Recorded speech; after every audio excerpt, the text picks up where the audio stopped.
Is it possible that the human body can burst into flames without an apparent source of ignition? On this episode of Speaking of Spirits, we tackle the concept of spontaneous human combustion.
Hello everybody, this is Colleen with Speaking of Spirits.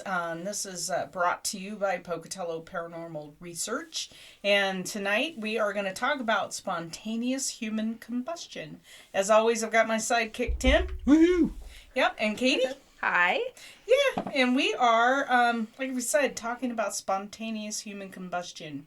You know, like when people just go up in flames for no apparent reason whatsoever. Mm-hmm.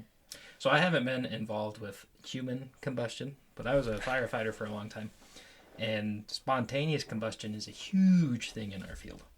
So basically fires are just really fast oxidation. That's how they classify fires. And usually there's a fire tetrahedron. Mm-hmm. You have to have ignition and fuel and oxygen. But here, especially, hay. Hay creates heat. And there comes a point, if there's enough hay stacked together in the right way with a draft, it combusts. I didn't know that. It's crazy. That's and wild. so we see it in hay, we see it with flour. Anything that's a powder does it. And so it's not that far of a stretch to throw a human in the mix. Because we're made of the same things that everything else is. Right. So what happens if you get the right mix? Yeah, No. and it's bizarre. I remember reading about some of these cases in the Enquirer when I was a little kid. Right, it's like the ghost stories and these kind of weird stories are my favorites. Bat boy. Yeah, right. And I just remember thinking, my God, the concept that you're just sitting there enjoying a radio show or a TV show, and boop, up you go, with no ignition source. So the first account was documented in 1641. Doesn't mean that didn't go before then, but it was the first account that was recorded somewhere. So typically deceased victims are found close to a fire source, which may suggest they accidentally set themselves on fire, but there's no other fire damage, right? Usually only the body minus some limbs and the chair they're sitting in are burned to ash. So think about, I used to inspect crematoriums as part of my job, right? And the cremation process, it's a minimum of 1,800 degrees to get to ash, to burn a human body to ash. And some of them get a lot hotter than that. So typically there's only ash and the oily substance from the body, nothing else, minus sometimes the limbs, knees down, or the feet, or a hand. But the rest of the body is completely consumed. In one case, there was a shrunken skull that has been studied, and there's no scientific reason as to why it shrank, but it shrank, significantly shrank in size, like a shrunken head from Borneo, you know? Wow. Yeah. So, I don't know. I found it. So, there's some conflicting information as to how many cases. One guy who's written a book says there's over 200 cases a year in England. I think if that was true, we'd hear about it all the time. Oh, for sure. So I don't think that's It wouldn't be a question at that point. right. One of them said there's over 200 cases worldwide documented in total, but totality, I don't know. I don't know. But the body is here's the commonality. The body is almost completely incinerated, but the nearby furniture is intact, the house is intact, maybe there's some scorching on the ceiling, nothing else. Damage is limited to the victim's body, clothing, floor, and furniture where he or she died, but the fire never spreads, right? The fire affects the torso, the extremities are usually left. No traces of accelerant or evidence of external causes are ever found. So no paraffin, no fuel, nothing. There's never anything there. Yep, and you can really tell accelerants when it's introduced. Yeah. And especially if something's ash, the accelerant that no one knows what that accelerant would be. Right. So, and the victim is usually alone at the time of death. Now, there are some cases that people have watched somebody else go up. So we're going to talk about those. She's like, Kay's going, can we just move on to a different subject? Because at first I was like, okay, I am kind of a skeptic. So I found all this information and I was like, this isn't a thing. And then Tim was like, oh, hey, it can just catch on fire. And I'm like, oh no, it's real. And it's scary. It is scary. It is scary. So the victim is believed to be alive at the time of death. And there's little to no struggle at all. Like, there's no overturned table. It's just, they just went up in flames. Okay? So, let's talk about some cases. Okay. Wait, before I have a question. Yes. Especially since you were a firefighter, how common is it? Because you were saying a lot of the times, like, the surrounding area isn't burnt. How common is that? Like, in a house fire, or that, like, the surrounding area wouldn't be burnt? So it has a whole lot to do with that fire tetrahedron thing. Oh, man. Okay. So if there's a lot of oxygen, Okay. and boy howdy, if it gets hot and rowdy and it touches everything. Okay. If there's a little bit of oxygen, like that's why they encourage people to shut doors in your homes. If a fire starts, the fire can be contained in there for X amount of time. It depends on the door. Okay. Honestly. Okay. So it all depends on that oxygen thing. Okay. But usually if there's a fire there and it's just a normal room, it consumes. Okay. Interesting. Very scary. Yeah. Very Yeah, but interesting. think about most homes. Most of us have our bedroom doors open. Yeah. Most bathroom doors are open. Everything's open. I don't have any reason to suggest any of these homes are any different. I don't know, obviously, but that's not how we typically live our lives, right? Everything's open. So, Henry Thomas, this was in Wales in 1980. Experts say Henry Thomas, he was 73. He was sitting in his easy chair when he somehow caught fire near the top of his body and burned to death. Half of his chair was burnt and the nearby television control knobs were melted. All that remained of Mr. Thomas were the legs below the knee and his skull. His feet were untouched, and what was left of his legs were in the socks and trousers, never burned. There was a fire nearby, like in the hearth, but nothing suggested it started from there. Some argue an ember fell into his hair while he stoked the fire. But, I mean, most of us who have had wood fireplaces or been camping, you get an ember on you, you're brushing it away pretty darn fast. Yeah, you know it's there. So the conclusion from the coroner was death by burning. That was it, because they didn't know what to do with that. Yeah. Dr. John Irvin Bentley, 92-year-old Pennsylvania. Okay, all that remained of the retired physician was his right leg. The last anyone saw the 92-year-old alive was the day before of his death, when his friends left his home at 9 p.m. The next morning, December 5th, 1966, a meter reader let himself into the house. He had permission to do that because Bentley was frail. While in the basement, the meter reader noticed a sweet-smelling smoke and a pile of ash on the floor that had fallen from above. Upstairs, the bedroom was smoky, and Bentley's remains were found in the bathroom. All that was left of the cremated body was the lower half of his right leg, still wearing a slipper. The rest of him was ash, and his walker lay across the hole created in the floor. The rubber tips on the walker hadn't even melted. Yeah. What? The theory was that it started from his pipe, but the pipe was found in the next room and hadn't been burned. Yeah. The coroner recorded the verdict: death by asphyxiation and 90% burning of the body. See, that makes me wonder if there's more cases, but coroners don't know how to Well, classify it. and when you read into this, a lot of physicians are like, no, that can't happen, and then other physicians are saying, well, then else? explain it. Yeah. Because there are some coroners that have put down on the death certificate spontaneous human combustion because they have there's just nothing else it could be.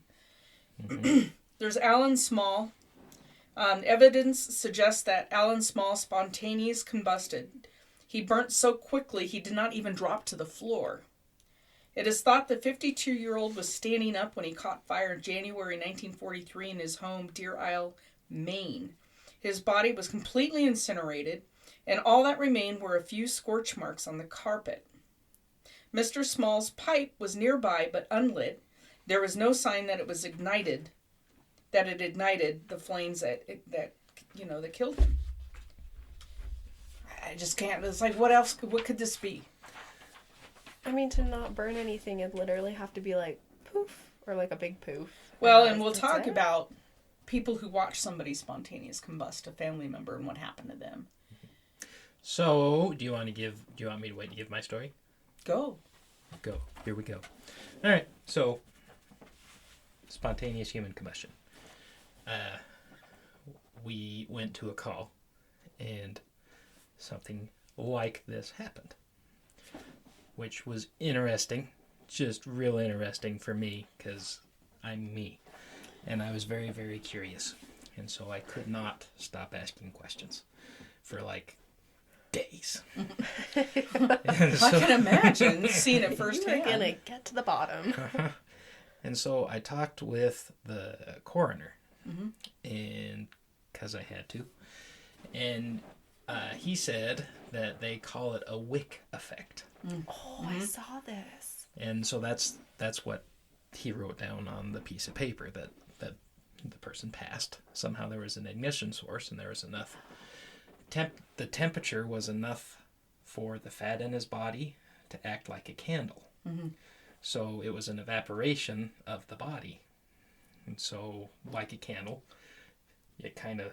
And I said, so how does it get to the ash stage? Like, I was following till that. And he was like, sometimes there are no answers. And I was like, wait. No, I came for answers. Yeah, that I did read that. And there's suggestions that some of the people who have spontaneously combusted were alcoholics, that their body's full of ethanol. And the ethanol and fat. Yep. Right, and so it cooks it at a higher temperature. Like once it starts, poof, it goes. And some of the people were type 2 diabetics, but not all of them. Yeah, exactly. And some of there was like, and one guy had a heart condition. Okay, so does like 99% of the world. So okay, Right. there seems to be no real answers to this. There's Wayman Wood was found in the front seat of his car March 1st, 1953. He was parked on Route 291, Greensville, South Carolina. Inside, Wood's remains were burnt to ashes. Nothing was left. It would have taken a temperature of 3,000 degrees Fahrenheit to create such a devastating effect. The car was relatively untouched, apart from the windscreen that was warped from the flames. It was like the heat stayed within his body, and once it stopped burning, the heat was gone. It was gone. Like a clay oven. Right. Yeah. George Mott, 58-year-old retired fireman. Poor dude. Oh, man. His body was found by his son, burned to death in his home in New York on March 26, 1986. His body was ash. The mattress he was laying on had been consumed by the flames. All that was left was a shrunken skull and a piece of the rib cage. Investigators tried to suggest it had been caused by a gas leak or a bolt of electricity that had shot out and sparked a flame, but there's no evidence of any of that. So it's like there has to be enough oxygen inside. Or heat. Yeah. or something. Because, again, it's like the flame, after the combustion, the flame is just gone. Because at first... Oh, go ahead. Sorry. No, you know more about it than I do, so... Well, and that's really not how the bronchi work in the lungs. Like, it's trying to justify enough air in the body for that to happen. You can't. No. Yeah. Yeah. And, yeah. Well, and when I first started reading about people just poof, it reminded me of, like, excited delirium. Like, I don't know if you ever got any calls when you were a fireman for that, but it's where somebody that has a lot of drugs in their system, their organs and insides basically, like, burn, like, completely. What is this? Excited delirium. It's like when somebody that has a lot of drugs in their system, their adrenaline and their blood pressure and their heart and everything is just so out of whack from the drugs that they get, like, superhuman strength, and they take off all their clothes because they're really hot, and then their organs basically just burn or, like, pop and catch on fire and they die. Like, that's what I was thinking when I first heard of, like, was reading about people just... Because people are blaming it on alcohol use, like the alcohol. Yeah. Well, I didn't read in these cases that alcohol was involved with these people. No. Like, they could have. I mean, certainly some of them could have. But there was Michael Faherty. He was in Galway, Ireland. He lived alone. A neighbor saw smoke billowing out from the little bungalow. They tried to get an answer. They called the fire department, and his body was found on his back with his head close to an open fireplace. He had been completely burned in the fire, but the only damage was to the floor underneath him and smoke to the ceiling. The rest of the sitting room was untouched.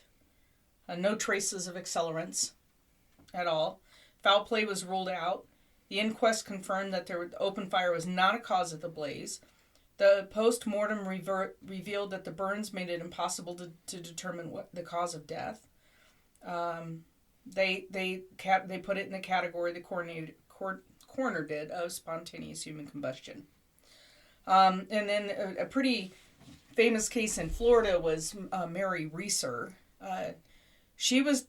So her son was a doctor and had been at her house in the evening.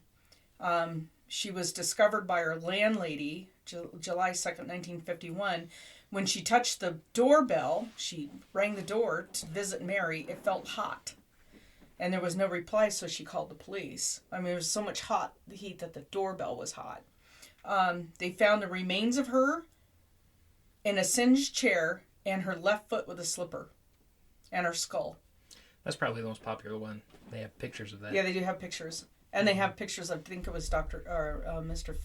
Faherty with his, or one of them with their legs sticking out of the chain. Yeah. Mm-hmm.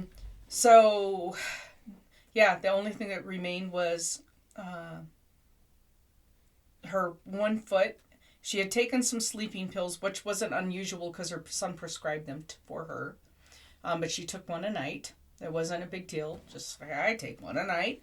And she set herself alight with a cigarette. Well, how? Really? I mean, come on. Yeah.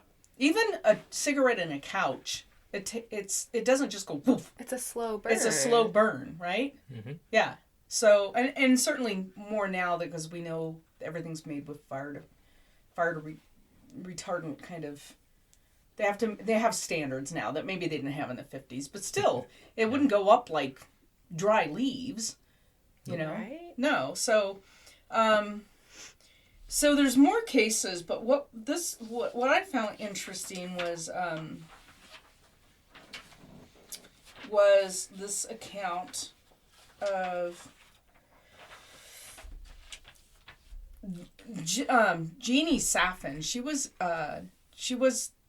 a lady who had some kind of mental I don't know but they call her brain damage since birth. So I don't know what that means. Anyway, I'm reading this, so don't yell at me. Relatives in Edmonton, North London, claim to have watched her spontaneous combust. Jeannie's brother-in-law, Don Carroll, said, "I went into the kitchen and she had blue flames coming from her mouth and midriff. She was roaring like a dragon. The kitchen wasn't damaged, and her cardigan melted. The inquest never sorted it out, but he goes, I know what I saw. Yeah. And that's not the only case of the blue flames. So, this lady, Sue Mottershead of Oldham, Lancashire, was standing in her kitchen in 1980 wearing toweling pajamas. I don't know what that is. It's, When she says she was engulfed by dancing flames, she was 47. She insisted there were no electrical appliances on. She recalled a whoosh and blue and orange flame. She ripped off her pajamas and the pajamas disappeared immediately. Just gone in flame. That was it. And then it was over. And that's crazy. Blue flame is like 3,000 degrees. Yeah, it was really hot. Say, explain. Really hot. Explain, Tim. Science lesson. And then Debbie Clark, 34. This was Sawbridgeworth, Hertfordshire in England.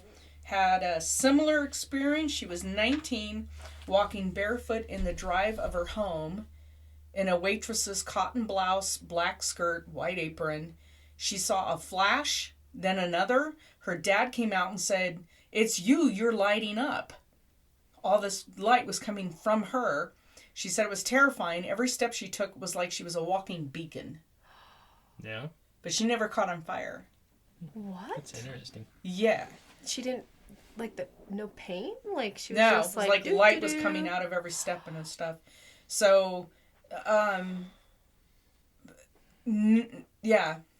There was one gal, this is kind of a funny story. She, no one has yet gotten to the bottom of the mystery of Mel Thompson Mark's knickers.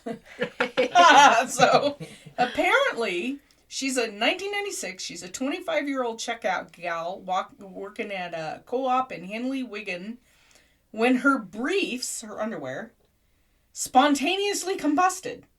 Like her underwear. In the loo, she peeled away the smoldering underwear to find a 3-inch burn mark on her behind. The Marks and Spencers, who sold the knickers, said, "We've sold 156,000 pairs and they're safe. They've never disintegrated."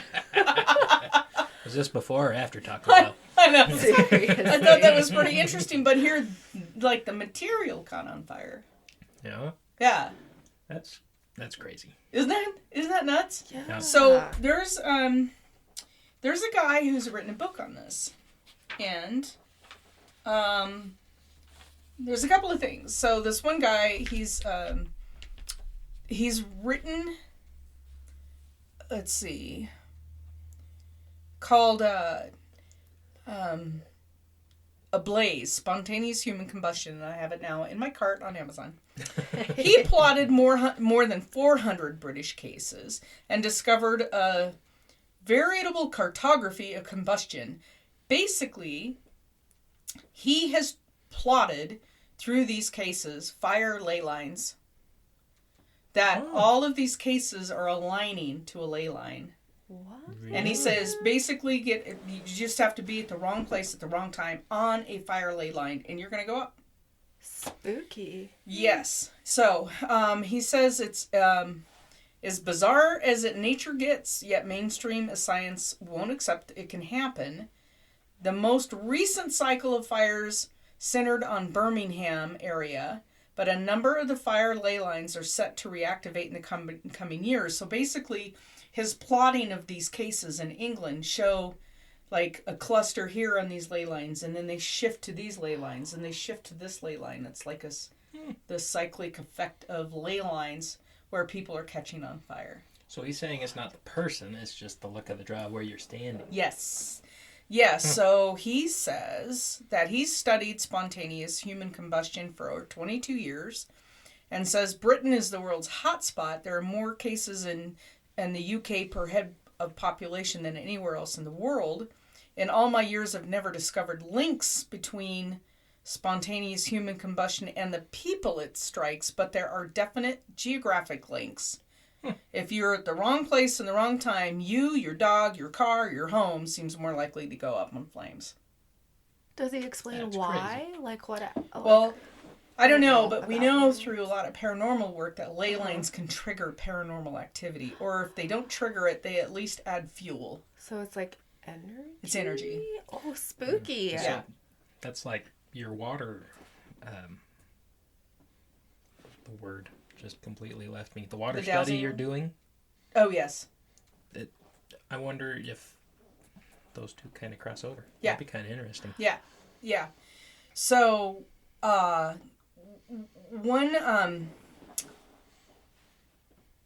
one gal or guy said that he was a survivor of spontaneous human combustion, and he talked about feeling his brain crackle and boil. Like, he said he could feel the heat in his brain Wow. and feel like it was boiling, and then he started on fire, and then he was able, he didn't burn all the way. Obviously he's alive. He lived through it. Oh my But gosh. for him it came from the brain. For some people it's just fire and blue lights from their body, from their midriff. That's Oh interesting. my gosh. It's kind of like the old teleportation devices on Star Trek. Remember the blue lights? Right. Right? And it's like, you gotta wonder, does this have something to do with all of a sudden you're being pushed into a different dimension and it doesn't work? Your body can't handle it. Like, Oh. that light is like you're being forced through dimensional sleeves, and all of a sudden you can't. Some people make it and some people don't. Makes me wonder if, like, on those ley lines at the right times, if you're, like, a more sensitive person, if you're more susceptible to that. Like, You're more susceptible, or I don't know. Nothing seems to correlate when I was looking at what information I could find on the victims. They weren't like horribly obese. Like, they weren't. I didn't see any correlation other than the fact that they were just humans. I mean, there's no size, scale. no, like, physical or, No like, health characteristics. connection. Yeah. Yeah, so some people are young, some people are old, some people are. It just didn't seem to have any correlation with that. So, kind of made me wonder about the whole Star Trek thing about, like, you're being teleported to somewhere else and it just didn't work. Yeah.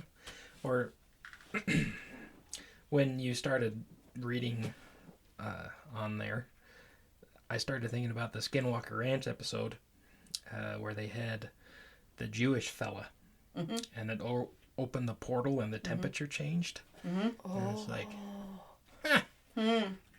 Yeah. Yeah, right? So, that would be interesting to see, like, portals and dimensions and ley lines. ley and lines and, if everything mixes together, that energy goes somewhere. yeah. That's a lot of energy. That's a lot of energy. Wow, I mean, that's we're like intense. 70% water. Yeah. So that's a lot of energy to burn you to ash. I mean, And you're at instantly, minimum of too. instantly. Yeah. Yeah. It's like not, and nothing else burns. But that makes sense when you think about it, because we're the energy, not necessarily, you know, like our armchair or like whatever we're sitting on. Like, it makes sense that, like, Think of people who have been electrocuted by really high voltage. I mean, they're toasted. They're dead, but they're not burned to ash. Yeah. And that's Oh, a huge amount of electricity can go through the human body. Well, and even when they were first playing this electricity death game, I can't remember the elephant's name now. There was an elephant in New York who broke out, and it killed a lot of folks. So I'm going off my memory, so forgive me if I'm wrong, but I remember Thomas Edison said, "Well, by golly, we can electrify this beast and it'll be pain-free," and it was an ad campaign for him. Basically is what it was, because he was trying to get the US to get electric chairs. Oh, I digress. what? oh Lord. Anyway, so they tried electrifying this elephant, and it didn't work because they didn't have the right conductors. And so it was a big thing. Oh, they cooked the elephant, They cooked basically. the elephant is what they did. Yeah, so, So just putting in comparison how much energy that would take for a person, that's crazy. yeah. to go into ash. You almost That's- can't that's- wrap your head around it. No, there has to be something, and I know that, the skeptics are going, no, it just, okay, explain it.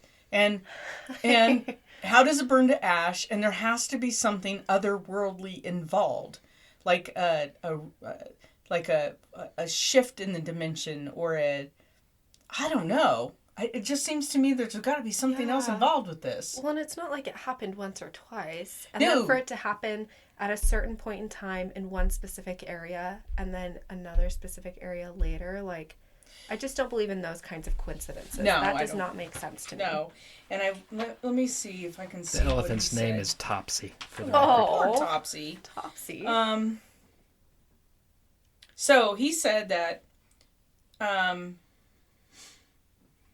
the director of Paris Science International in Pennsylvania points to Birmingham as a hot spot in the 70s, Wales in the 80s, London or Lincolnshire is next in line. Like, they are plotting the movement of these cases. It's like going east. And like you think about the first documented, like in 1641, while I was reading, it seemed like a lot of the earlier cases, like in like the 1600s, were all kind of like North America.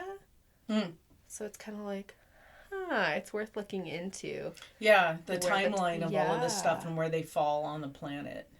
Yeah. So, in one of my many past lives, I used to own a Sears store. And it's called a convection oven top.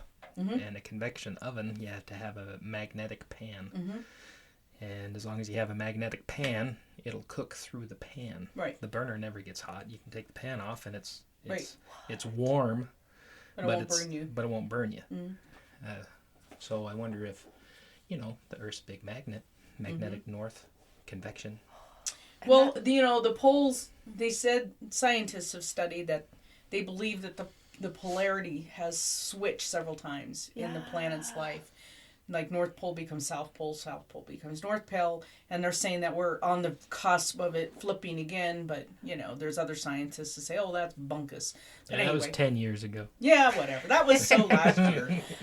So there's just so much stuff that we don't know about the universe. Yeah. Now, like, the more we know, the more we've proven we don't know. Mm-hmm. So it's kind of fascinating. That's why I don't get real wound up about global warming or any of it, honestly, because I remember in the 70s, reading the cover of Time magazine had the picture of a penguin on it, and it said something like, "Are you ready for the coming ice age?" And it scared the hell out of me as a little kid, thinking we were all going to freeze to death in the Arctic North. My mom kept saying, just eat your soup and knock it off, and I wish you wouldn't read that stuff, So that's kind of, so it's like I just don't get wound up about it, because the more we know, the more we don't know. Yeah. Well, when I was a kid, Al Gore promised me waterfront property by now. Yeah, that's true. Yeah, and he was pretty wrong on all that, too. So Here we are. Here we are. So whether you believe what you want to believe, that's what I'm saying. Believe what you want to believe. Don't believe it if you don't want to. Honestly, we can't really affect the planet that much. The planet kind of does its own thing, and we can to a point. Yeah, we can clean up things. We can clean up some of the pollution and do this and do that. But the planet is in this the enormity of the universe and how it Compared to works. us. Yeah, it's kind of ignorant of us to feel like we're in the center of it, in the Right. center of influence, and it's like, Well, I remember thinking about this whole concept of rift in time when I was going down my rabbit hole brain of could it be Star Trek? So I shared this experience that I had in Jackson, Wyoming. So I don't know, 10 years ago, maybe 8 years ago. I had two friends with me, and there's a road when you get into Jackson, Wyoming, where you can go look at is it the Bighorn Sheep? Mm-hmm. Right? And it's a dead-end road. Everybody who's lives around here has been on that road to go look at the Bighorn Sheep.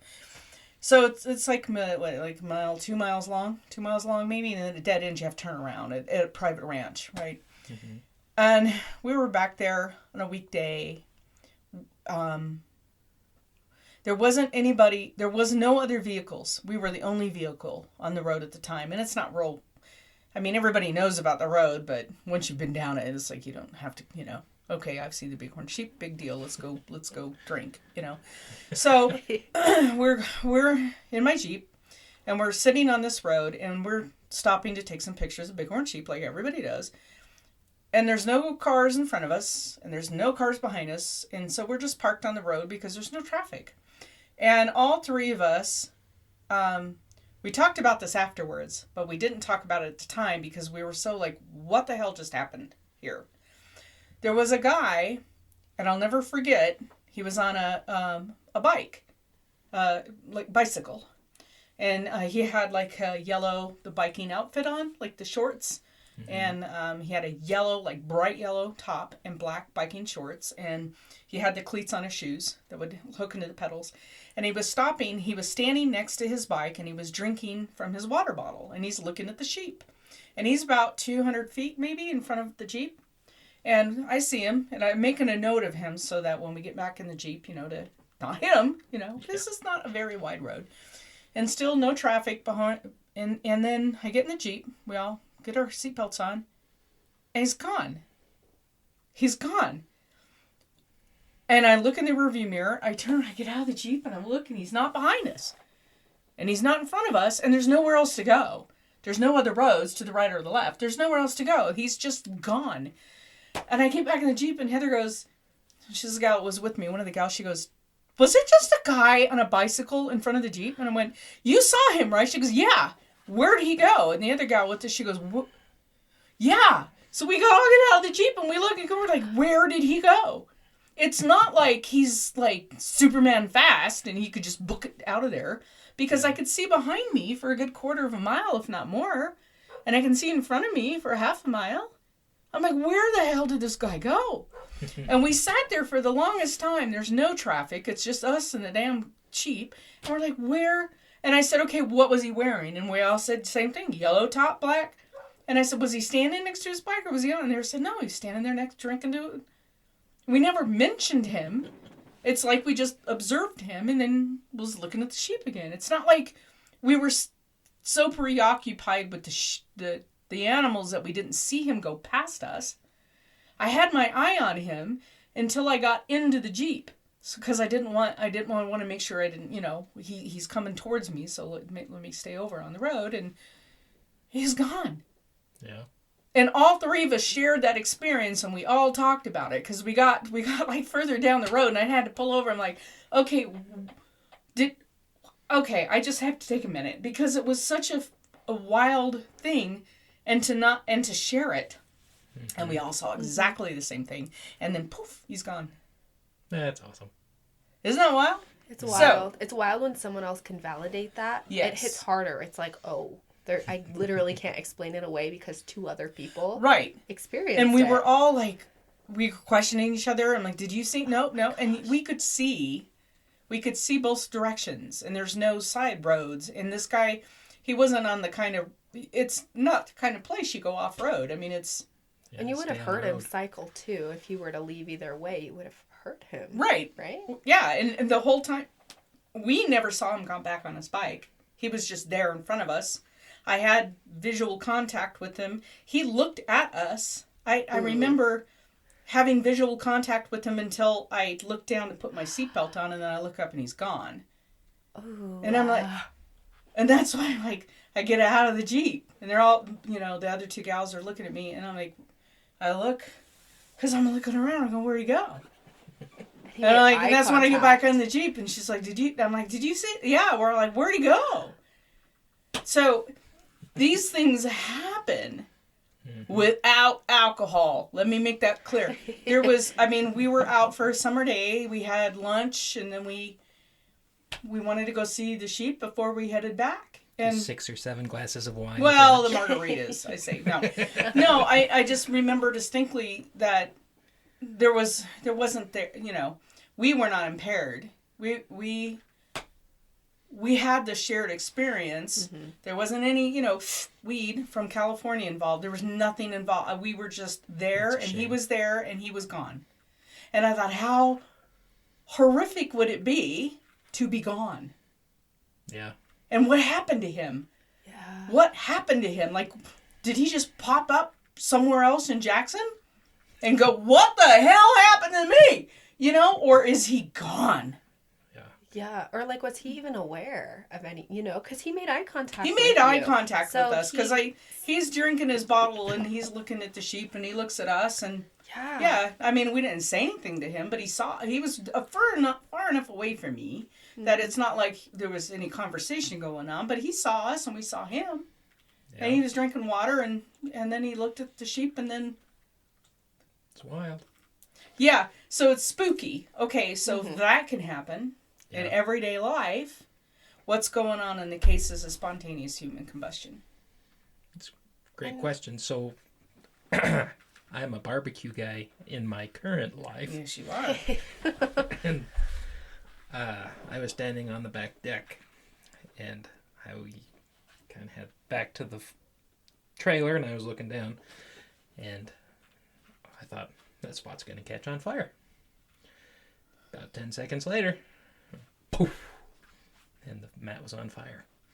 And I was like, So I took care of it. It was like I was expecting it. Got it all taken care of. And I continued my barbecue-ness throughout the day. And later on, I was like, that was weird. Hindsight. I mean, you didn't see like an ember or anything. I mean, it's like... Nope. It's like you just knew. Yeah, there's like an anti-fatigue mat, if you will, back there, a rubber thing. And I was doing my thing, and I looked down, and it was just that spot's going to catch on fire. And really, it was within 10 seconds. And I went, boop. How do you not feel like we are all connected to like things we can't see when stuff like that happens? You know what I'm saying? Like, you were aware of that for a reason. Right. Mm-hmm. Yeah, and it goes above knowing who's going to call. It's like one step beyond knowing, I'm thinking of so-and-so, and boom, there they are on the phone. Mm-hmm. And we all do that to an extent. I think we're all kind of aware of, sometimes you write it off, but I think it's there. But are these poor people who are sitting in their chairs and enjoying a good evening at home or going to bed or standing in their kitchen being plucked out of the universe for some reason? Like what? It's a good question. I don't know. There's power of perception too. Like the fire thing, like when you were talking about the bicycle incident, I can't even tell you how many times I've driven down the road and I lose 15 minutes. Right. And all of a sudden I'm like, I wonder where I just was and how I'm here now. Yeah, so that makes me think of a UFO connection with these people in a way, because, you know, in a lot of UFO abductions, people lose time or days or weeks. They lose significant amount of time where these people being plucked and it just went horribly wrong. Well, and every alien has to have a first abduction. Maybe right. They don't have it all. It always happens at first. It's okay. We got 10 more. Okay. We got 10 more down the road. It's fine. Yeah. I mean, it's spooky, and I don't want to make light because obviously some of these people have living relatives, and you know, because some of these were fairly recent, and I don't want to make light of their loss, but I just feel like there's something else involved we have not tapped into yet. We haven't figured out exactly what's going on, just not even from a physiological standpoint of how does this happen, but to me it feels greater, like it's something. Well, and it's enough that it's hard to say pseudoscientific. That's innate. That's something that they just throw at it for an explanation. Yeah. Oh, exactly. And there's enough cases, and there's enough history of it that something's happening. Right. What that something is I don't know. And I don't know if anybody knows. Yeah. But you think about, like, all of the medical and scientific advances, and it's like, if this was something purely, like, physiological and stuff, or purely environmental, wouldn't it have been figured out by now? You'd think. You would think. You'd think they could take those ashes back somehow to a lab or the rest of the body. Well, and I'm sure they have. Or the rest of the body. Yeah. And done analysis on it to figure out if there's chemicals involved or... So it all boils down to money. That's all of fair. So we were involved in a weird thing that happened in Pocatello, Idaho, with a funeral home. Oh, yeah. And so we were given the option to do DNA testing for some cremations that we got to make sure that it was my grandpa. $24,000. That $24,000, it wouldn't bring grandpa back. It wouldn't fix any of the situation. So how do you justify the $24,000 for a genetic test? Mm-hmm. So wait, the recent one? Mm-hmm. So they were going to put you on the hook for paying for that? If we wanted to know. That doesn't I can't seem even right. believe Because this is Pocatello like a criminal thing going on Pocatello here. Police Department does not have the resources. Oh, okay. But I will tell you, working at the hospital, now I don't know anything about like cremated remains, but I will tell you, genetic testing from like bone and blood is nowhere near that cost. Yeah. You know what I'm saying? Like, I'm sure it's different, but it's like you said, it's That just about doesn't money. seem right to put the family on the hook for this when it seems to be a criminal case that they're looking at. Well, we could sue later on, but it was all very silly, like all of it. And anyway, long story short, didn't Right. happen. Yeah. Oh my No. gosh. That's ridiculous. Why can't you just put the little bit of the ash in a jar and send it to Ancestry DNA, Ancestry.com? Well, it has something to do with the destruction of the DNA, like the fire, because it's over 3,000 degrees, like we've talked Right. about. Anyway, so it has to go to a special place, and they do special things with special people. Mm-hmm. That's an oversimplification of I a very get big it. story. I mean, we're taking, and this is different. I understand it, and I'm a veteran, so I like what they're doing. But we're able to find in their DNA typing remains that are coming back from that they're finding in other countries, right? Mm-hmm. From bone, from they believe RGIs, and they're able to find their living relatives, so that they can finally be laid to rest. And I think that's a wonderful thing. It seems to me, especially in a case like what's going on with our local funeral home, that this should not be on the hook of the family. Yeah, it's the least that they could do, maybe, to like, oh, I don't know, fix it. Yeah. I don't know. So anyway, we digress. But I think this is a fascinating topic. It's always fascinated me since I was a kid reading these accounts. And I just, it's just kind of horrifying to think that you're sitting in your living room nice and comfortable and then you're just gone. Mm-hmm. So, and the fact that they believe most of these people were alive when it happened. It's not like they're asleep and then they just burn up. Yeah. Well, part of, I guess, I'm looking for sprinkles to put onto the icing of the cake, is most of them didn't look into stress. No, they said there was nothing like an overturned coffee table next to them or anything. It was like poof, they're gone. Yeah. So I mean, it seemed fast, and that is a blessing. Mm-hmm. But I can't imagine. I mean, the people who saw the one lady go up in the house, they said it sounded like a roaring dragon. Yeah. That there was a noise with it too. Well, I think that'd have a lot to do with the steam. We're 70% water, and that makes quite a noise when it gets hot fast. Yeah, it sure does. So, we hope that you like this topic, and as always, we really hope that you continue to listen and share our podcast with you. Again, this is Speaking of Spirits, and we are going to sign off, and we'll catch you next time. You've been listening to Speaking of Spirits, powered by Pocatello Paranormal Research in Pocatello, Idaho. Thank you for joining us today. We're glad you could be here. If you're enjoying the podcast, please do us a favor and go to whatever platform you are listening to the podcast on and give us a review. We prefer the 5-star reviews. This helps us know how we're doing, and it helps others to find the podcast. Thank you for joining us, and we hope to see you on our next podcast.